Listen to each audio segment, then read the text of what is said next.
By the end of this video, you're going to know how to grow on Instagram as a musician. So make sure you watch until the end because we have some really great things we're going to discuss today coming up. Let's go. Hello, welcome back to my channel. My name is Rod Vester, and today we're talking about how to grow on Instagram as a musician. So the first thing I want to recommend is that if you have a personal account, to switch that to either a creator or a business account. I've actually already done a video on how to switch to a business account. I'll link that in the cards here so you can check that out after you watch this video. So the creator and the business account are pretty similar in their features. The biggest thing is that you get access to insights.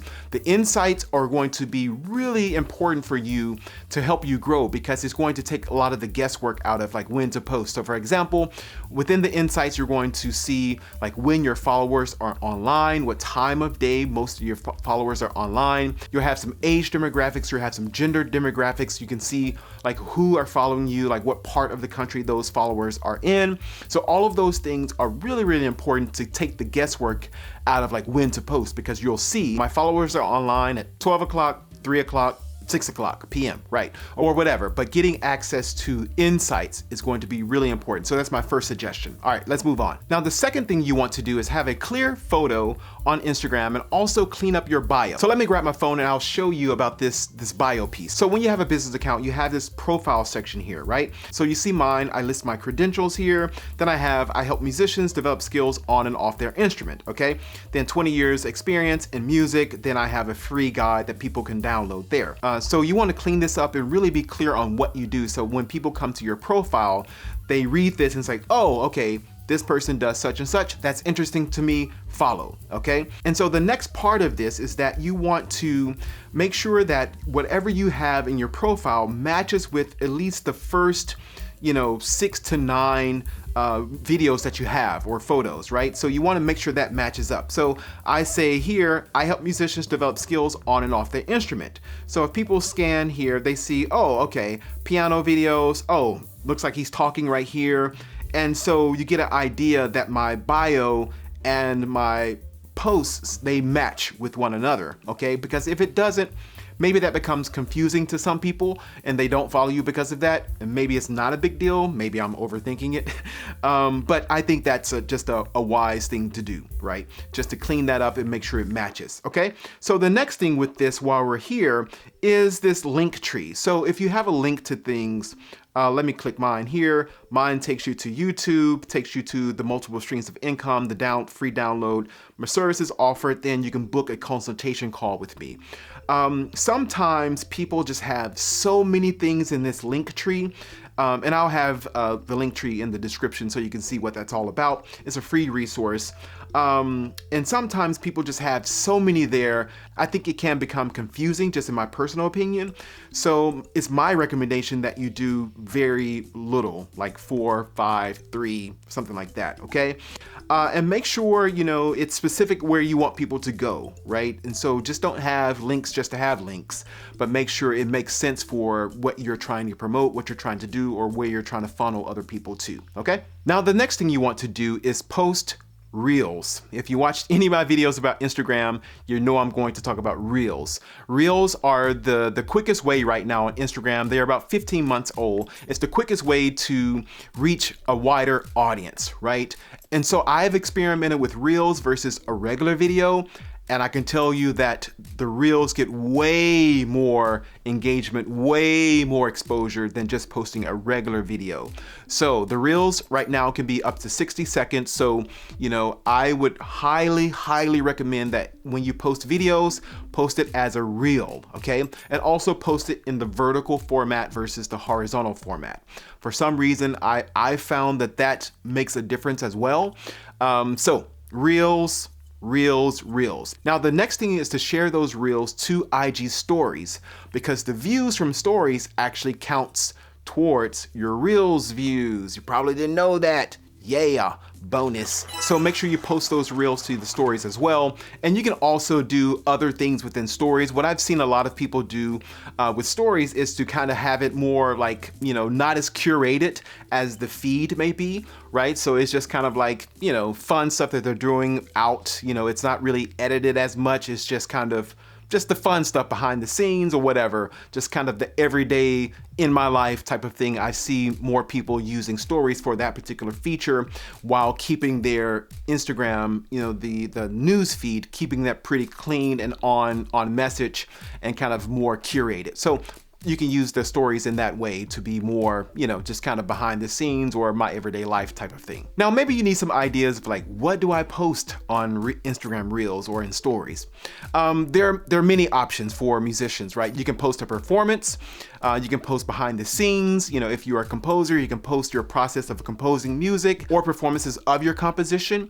If you're an actor, you can, post about you getting ready for a particular show that you're getting ready to do. I mean, behind the scenes, all of this type of stuff, process. People like to see process. If you're a producer, or you make beats or do tracks, show us, take us inside of Logic or Pro Tools or whatever DAW you use and take us inside that, show us how you, record the instruments. I mean, there's so many things. Just get creative, make it short. 60 seconds on Instagram Reels, make it entertaining or whatever. But there's so many things that you can do as a musician. We have so many things that we can share. And so just think about those things and share those things on Reels. So the next thing, I'm not sure what number we're on now. It's just the next thing. The next thing is hashtags. So hashtags are still the way to get discovered or to get your content in front of people who follow hashtags on Instagram, okay? So I used to talk about small, medium, and large, but I've actually started to move kind of away from the large hashtags because something that I've noticed with the large or the mega size hashtags is that bots usually come pretty quickly on those larger hashtags. And I mean like the ones over 1 million. So for the most part, I've scaled down that. If I use mega size hashtag is only one, and sometimes I don't use those at all. I always use, hashtags from, maybe 50,000 to 999,000, right? So under 1 million and maybe 50,000. And then sometimes, if it's super niche, a video that I'm doing, maybe it's 14,000, all right? So for the sake of this video, I'm going to say use smaller hashtags, then use more niche hashtags, which may be small as well, then use post specific hashtags, right? So whatever your video is really about, then use a specific hashtag. So if it's a tutorial, music tutorial or whatever, mini lesson, online lesson, virtual lesson, whatever. So let me show you how to find hashtags. All right, we're going to type in music lesson. All right, and see all, we're going to go to tags. All right, so music lesson has 103,000 posts associated with it. Music lessons, 635,000 posts, music for lessons for kids, so on and so forth. So this is how you can really do hashtag strategies, because you can just type in one name of a hashtag that you want to consider using and then find smaller ones that are associated with that. And so with this, you're just going to copy these down, to create your hashtag strategy, right? This is really how you do it. And so some of the smaller ones like music lesson, Miami, so if you give music lesson in Miami, that would be more niche, right? There's only 962, which is not great, but it's something that's super niche. And if it's specific to your post, then by all means use that. So that's how you can find hashtags to be able to use more intentional hashtags with your Instagram Reels, all right, or stories, okay? So something else you want to consider when you make a post, and you've probably noticed that I'm talking more about videos because not so long ago, Instagram, announced that they are moving more towards video. They're becoming a video platform versus a photo platform, okay? So this is why I talk about more videos. But something that you want to consider is having a call to action on your post. So whether it's in the description of the video or whether you are verbally saying something. Or both. So you can say, if you found this helpful, like the video. If you found this helpful, share the video. comment on the video or ask a question. In IG stories, you can ask questions, you can do polls, which I find can be really engaging for your followers. So, just try to get your followers to engage. Ask a question, ask them to share it, ask them to save it, or anything like that is what we call to actions, right? So now it becomes important to give different call to actions because it's almost like teaching, right? You can't teach, you have to have different teaching modalities, right? So whether it's PowerPoint, lecture, reading, group discussion, kind of all of those things is the same way that call to actions work. Not everyone is going to like it, right? Literally like push, like double tap, like it. Not everyone's going to comment. Like me, for example, I rarely comment on videos, but I'll share, or I'll save or something like that. So you want to give different options for people that, because if you just say like it, they may not be the type of person that like it. If you just say comment, they may not be the type of person that comment. If you just say share, they may not be the type of person who shares it, but maybe they'll save it, right? So give all of those different type of modalities that you can have, some type of success and engagement for all of your posts. Now with the call to actions, another thing you want to do to the best of your ability is to engage with people. So I try to do this, I try to be very intentional about this on Instagram and on TikTok and on Facebook as well, all social media. So if I don't comment, I try to go through and like comments that I like, and all of that. If people ask me questions, I try my best to answer those questions. And so just to try to engage with people, just to build that community, right? I think that's really important. And I know it's harder to do with larger accounts, but if you have a smaller account or even a medium-sized account, try your best to try to engage with those, with your followers, right? I think that's really important to have that, to build that community. Now, another way to grow on Instagram is to connect with theme accounts. There are a lot of theme music accounts on Instagram. So for example, if you are a pianist, there are a lot of theme accounts that share piano videos and share only piano videos. And there are other theme accounts that share all types of music, right? Not just piano, but just music in general. But back to the example of a piano theme account. If you are a pianist and you're trying to get your piano videos in front of more people, you can reach out to a theme account who share piano videos and ask them to share your video, right? You can either email them or DM them, right? And talk about, introduce yourself, keep it short, introduce yourself and ask if they would share one of your videos, right? Because that's what theme accounts are created to do. They curate videos and they find videos in order to share on their platform.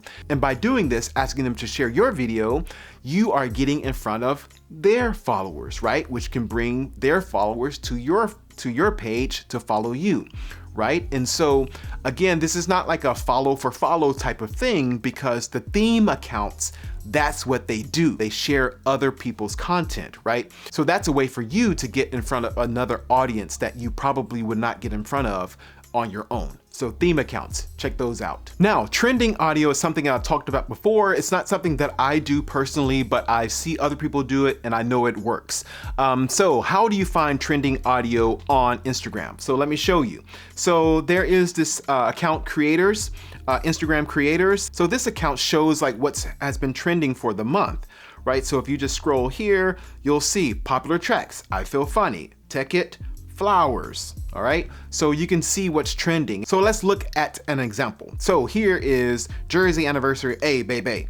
Let me play this because I know you've heard this before.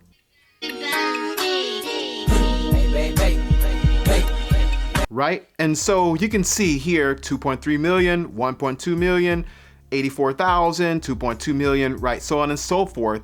And so this was a trending audio. And so you could just save the audio here and use that on your video, okay? And so if you are doing some type of behind the scenes where maybe you're not talking, you can use trending audio for your video, right? Because the chance of you showing up within that audio is greater. But, as we saw here, 2.3 million, maybe a lot to, maybe a lot to go up against. But again, trending audio is a way for you to grow on Instagram or TikTok for that matter. Now, here's a question you're probably asking yourself. How often should I post? And that is a really great question. And I'm not sure if anyone has like the right answer to that. Most people will say be consistent. Even though, I think consistency moves beyond frequency. Consistency has to do with quality and all of that. But, if I were to give a number, I would say, you can do it. I don't know. Maybe 3 to 4 times a week. I don't know. You probably can't do that. I would just say, if you can do 1 time a week, do 1 time a week, do it at a high level. If you can do 2 times a week, 2 times a week. If you do every day, do every day. That may be overkill for your followers. I don't know. That's when the insights come in handy, because you can see, if the more you post and people start to unfollow you, then maybe you're posting too much, right? But let me leave you with this to ponder. It becomes a numbers game. The more content you have out there, the greater chance you have of people finding out about you. Okay, so think about that. The more content you have, quality content you have out there, the greater the chance of someone finding you is increased, right? It becomes a numbers game. So, but again, don't just put stuff out just to be putting stuff out if it's not of good quality. So, put quality content out as much as you can, all right? That's the best answer I could give. Sorry. Thank you so much for watching this video. I hope you found it helpful. Leave a thumbs up, a comment, or something. All right. Thank you. See you next week.